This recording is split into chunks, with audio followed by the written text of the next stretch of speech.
السلام علیکم ورحمۃ اللہ وبرکاتہ۔ حضرت عائشہ رضی اللہ عنہما روایت کرتی ہے کہ رسول اللہ صلی اللہ علیہ وسلم نے ارشاد فرمایا، حافظ قرآن جسے یاد بھی خوب ہوا اور پڑھتا بھی اچھا ہو، اس کا حشر قیامت میں ان معزز فرمانبردار فرشتوں کے ساتھ ہوگا جو قرآن شریف کو لوح محفوظ سے نقل کرنے والے ہیں۔ اور جو شخص قرآن شریف کو اٹک اٹک کر پڑھتا ہے اور اس میں مشقت اٹھاتا ہے، اس کے لیے دوہرا اجر ہے۔ یہ صحیح مسلم کی روایت ہے۔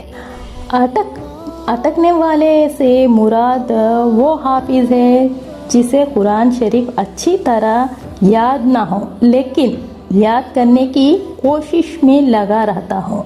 نیز اس سے مراد وہ دیکھ کر پڑھنے والا بھی ہو سکتا ہے جو دیکھ کر پڑھنے میں بھی اٹکتا ہو لیکن صحیح پڑھنے کی کوشش کر رہا ہو۔ ایسے شخص کے لیے 2 اجر ہیں۔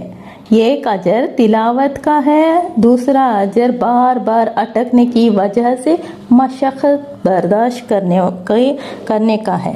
جزاک اللہ خیر۔ شیئر کرنا مت بھولے پلیز۔